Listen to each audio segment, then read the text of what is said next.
Hola, soy del pueblo Quichua Imantag y en mi pueblo saludamos así. Imanaya Kumari, Imanaya Kumbari. Bienvenidos a Rimari. Les tengo una palabra para elogiar a un hombre o una mujer con un aire distinguido o elegante. Diga jari jari. Jari, jari. El equivalente en castellano sería ¡qué pinta! ¡Qué guapo! Estoy en la fiesta del Runacay y todos están elegantes y distinguidos. Pero de todos hay uno que deleita mis ojos. ¡Jari jari!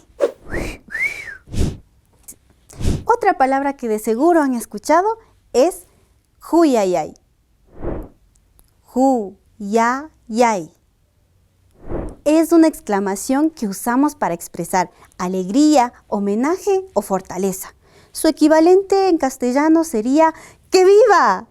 Cuando usted esté terminando su discurso en la ceremonia de graduación, al final grite ¡Huyayay! ¡Que viva!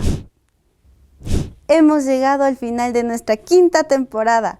No se olviden recorrer las 4 temporadas anteriores, que son de Quichua, Aingae y Siapede. Ayúdennos a romper el Shadow Bunny para que el algoritmo nos ayude a recomendar a más personas para que vean este contenido. Quichua Shimita ama con Garipashu. Fortalezcamos nuestro idioma.